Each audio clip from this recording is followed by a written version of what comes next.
Hey guys, JJB. Today on Roblox we are playing some more Pokemon Fighters EX, as you can see on screen right now. Today we're going to be getting ourselves a shiny Diglett and Dugtrio, since a lot of people were requesting it. I think in the last video I forgot to put in the comments on the video. This one I'm going to remember, hopefully. Mainly because, yes, like I said, in the last video I was super tired, and I rendered it as soon as I finished recording it.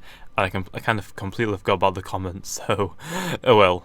Oh well, I don't think it really matters for one video for now, but oh well. Anyway, so I guess we're actually really close to the level 100 already, because I leveled up a little too much, unfortunately, but I guess that's okay. Ho-Oh appeared. Where's Ho-Oh? Ooh. Mine! Just see a Diglett just like jumping off a cliff for a freaking Ho-Oh.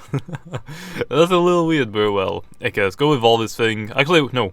We need to show it off first, because I'm probably not gonna die. I don't think anyone should attack a Diglett, right? Wait, I just realised. It's not dead straight. Like, it looks like it's... that would be dead straight, but it's like that. Did they not add it in correctly? Weird, but hey, Diglett. You should already have seen like a Diglett and a Dugtrio on my Brick Bronze series, because I use it a lot, and it's so freaking good in battles. I actually didn't know how good it was, but the 120 base speed is really amazing on it. And I didn't know this, but if you don't, I guess now you do. Since I'm going to tell you, Dialga spawn, that's pretty cool. But Dugtrio has a base 80 attack stat, so Earthquake's going to do a pretty good amount since it is stab, so that's pretty good. But also, in the 7th generation, I believe it's 7th gen at least, Dugtrio got an attack increase to 100 from 80, so it got a 20 buff to attack, which is really good, because Earthquake is now going to do even more damage and going to ensure even more one-hit KOs on other Pokemon, which that's actually monstrous, because like I said, if you haven't played like the earliest Pokemon games, like Leaf Green, Blue, just like pretty much like the first gen or two, there were no strategy to playing Pokemon games. There's pretty much like one main strategy, that is which most people still use to this date for like for speed runs on the first generation, which is to get a Nidoking and spam Earthquake. That was the only strategy, because Earthquake back in the day was, I'm not sure if it was the strongest, but it was definitely one of the strongest, and to be honest, it still is one of the strongest, but there are a lot of Pokemon that can do a lot more. So that it was actually really scary. I think the only Dragon-type move in Generation 1 was Dragon Rage, I believe, which wasn't even a move. All that does, I believe, is it does damage equal to your level. So if you're level 50, you're going to do 50 HP when you use it. There might be another couple, but I don't think there's many Dragon-type moves, which means they weren't really that great. Plus, the only Dragon-type Pokemon was Dragonite in the first gen, and it was really difficult to get. You had to go to the game count to grind all that, then you had to level up to level 55. Whereas if you get Nidoking, which is literally on like the second Route 22, which you can get in Viridian Forests, just right next to Viridian City, which really easy to get. So that's like pretty much the best speedrunners tactics, is to get that ASAP. Pretty well. Let's go check out the shiny Dugtrio. So let me show off really quickly again the Dugtrio. Let me just see. Is it offset again? It kind of looks like it. I'd say that would be like the front, right? It looks like it's slightly offset. Maybe it's like that for most Pokemon, I just haven't realised. But yeah, here is Dugtrio. Looks pretty menacing. Which, I mean, I think I would be too if I was a Pokemon I had 3 heads that were always annoying. So, let's go check out the shiny farm, which is right here. So I'm going to face away. So if you don't know what shiny Dugtrio looks like, you're going to be in for a really good treat. It's one of the best shinies in this game, okay? That's it. Blue. No, the thing is, Is this a nose or its mouth? I want to say it's its mouth, but I'm not 100% sure. But yeah, I'm not sure. But if we quickly look, like Dugtrio looks pretty cool. I mean, even though Dugtrio doesn't change it pretty much at all, the only thing that changes like is mouth / nose, depending on where it is. I don't really know. To blue from pink. To be honest, it's probably it sounds stupid, but it's one of my favorite shinies. To be honest, just because of how simple it is. Maybe it's the fact that just because the first generation was the first gen I played, or the first Pokemon game I played, and I really liked Diglett, because if you haven't watched the anime and you haven't seen the Diglett Dig, and what was the Trio? It's so good. Actually, was that in the movie? Or was that in the anime? I'm not 100% sure. I want to say it might be in the movie, to be honest. But yeah, you gotta love Diglett just for that one little scene, because it's just so great. Okay, a Mega Gardevoir following us. So level 20. Oh, I thought it was level 20. We need another freaking. We need a lot more levels, unfortunately. Can I make this jump? Okay, I can. Okay, that's pretty good.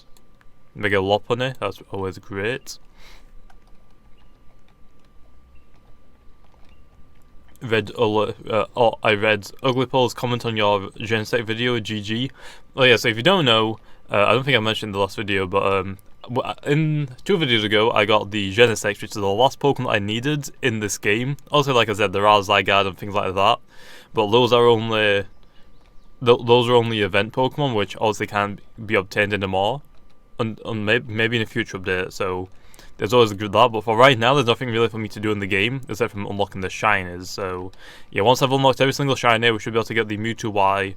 I'll probably try and level up every shiny that I have to level 100 off camera, just to make it a little bit easier, I guess. So that'll be always great. But yeah, I know. Actually, let me know in the comments below, since honestly the first generation of Pokemon that I played was Gen 1, and then Gen 3. I skipped Gen 2, I don't know why, but oh well. Let me know, what was your first generation of Pokemon? Because now there are 7 generations. A lot of people kind of left when Generation 6 was introduced, I believe. Was it Generation 6 people started leaving, or Generation 5? Because for multiple things. Some people left because they didn't like the Megas. Some people left in Generation 7 because they didn't like the Z Stones or Z Stones. No, Z Stones for Americans, Z Stones for British. Which I think Z is a little bit better to say, to be honest. But yeah, let me know. I'm actually interested, because there's actually been a lot of people play Pokemon for the first time because of Pokemon Go. So let me know, what was your first generation of Pokemon if you played on a main game? So just tell me like what game you played, and tell me if your first game was like Pokemon Go. Like, so pretty much, tell me what your first Pokemon game was. That's easier to say, I guess. So yeah, for mine, I believe it was Leaf Green, and then Sapphire, which is the 3rd gen. So that was great. To be honest, I don't think I got level 100 Pokemon in Leaf Green. I think my first level 100 Pokemon was in Sapphire. I think my first level, I can't remember exactly, but I know my first 2 level 100 Pokemon were Golem and Swampert. I think I got level 100 Swampert in Sapphire. Then I went back to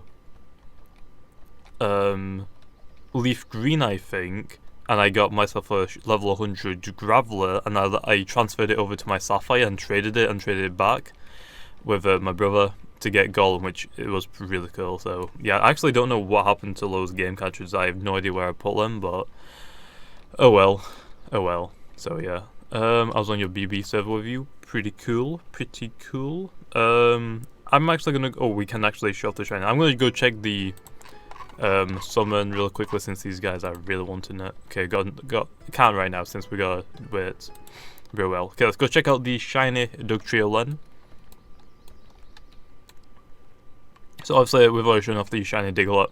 It's still pretty cool. Okay, Diglett is just really cool, and now that it's even stronger, it's actually really usable with the Arena Trap. Arena Trap just has such a good ability. Okay, and here is the a Dugtrio, and I'm not gonna lie, it changes. It pretty much like changes nothing about it, but the fact that it's just like it's just kind of funny to me for some reason, and I like it a lot. It's just amazing. So yeah, I don't think I have a shiny Dugtrio on Brick Bronze yet.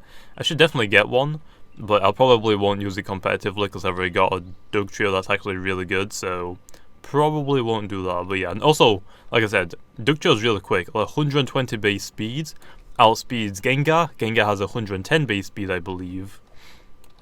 I think Greninja has 122. So I don't think we can outspeed that. Yeah, outspeeds Chinchino's. Chinchino's has a base 115 speeds. We outspeed Archeops, which is 110 as well. Garchomp, which is 102. Well, we outspeed so many things, it's actually really good. So that is always great. And actually, I found something out. I'm going to tell you right now as well. So in Brick Bronze, I threw my Dugtrio, which has Arena Trap, which traps in Pokemon unless they have the ability to levitate or are flying types. So I threw my Dugtrio against a Mega Gengar, and the Mega Gengar, or the opponent, swapped out his Mega Gengar, so withdrew it, which you're not meant to do. However, that is the case.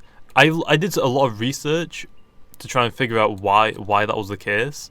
It doesn't, and I looked up like everything about Arena Trap. Arena Trap doesn't state this one thing, which I had to go onto like a hidden ability Gothita, which is Shadow Tag, which is also Mega Gengar's ability. And on that, when I look up Shadow Tag, it says in the description of Shadow Tag, Ghost type Pokemon can still escape, and cannot be trapped in battle. So Shadow Tag does not affect Ghost types. And Arena Trap does not affect Ghost types as well, which is really strange. I don't know why they did that, but I really wish they would let me know, because I went everywhere for it. Arena Trap does not state it anywhere, apparently, so that was unfortunate, because I was really confused, but yeah, hopefully you guys understand now as well, because there was a few people that were like, wait, what that, how? But yeah, so a lot of other people as well thought that the game was just broken for Brick Bronze, or the ability was broken for Brick Bronze, but no, it's actually just that I'm stupid, and websites are stupid. I didn't state that one little fact, so that's unfortunate, but at least now we know, okay? Now we know. So yeah. And actually, thinking about it now, I think I'm going to try, well, once Pokemon Brick Bronze is actually completed, I'm going to try and talk to Lando and T-Brads and see if they'll add in an NPC that you'll take your Pokemon to, you'll talk to him, he'll look at your first Pokemon in your party slot like they do for the happiness factor or levels, and it'll look at your ability and tell you what that ability does, just so people understand it a little bit more rather than having to go look it up on a website. Either that or just have an NPC with a list of all of the abilities that are in the game and you can type them up and see which one you have. I'm going to try and get onto either one of those because that's going to help out new players. Plus, like I said, like if websites are going to show the fact that Arena Trap doesn't work on ghost types, I think it's definitely worth a shot to try and get them to add it in so new players and older players that don't even know this about things like Arena Trap or other abilities that don't work on certain things. I definitely think it's a good shout, so I'm going to try and persuade them or just ask them if it sounds like a good idea. So that but like I said, it probably won't happen anytime soon. It'll probably be after everything majors happen, like after the game's completed, after 7th generation's been added in, like pretty much like once the game is done, and because it's not really needed update because you can go look it up. But I feel like it might be a good option, just to like have a little area where you can just find the description for it, or even better, just have it so when you hover over your ability in your party, it just tells you what the ability does. I feel like that might be a little easier actually now that I think about it, but yeah. Anyway, hello, I think I'm going to leave it off there. Hopefully you guys enjoyed. If you did, make sure to leave a comment if you see more Pokemon Brick Bronze or any of the games. I said Pokemon Brick Bronze. Pokemon Fighters EX or any of the games on Roblox. Make sure to leave a comment if what Pokemon you'd like me to unlock next, or unlock in the future for the shinies, and I'll try and add that comment into the start of the video. So hopefully you guys enjoyed, and like always, I'll see you guys next time.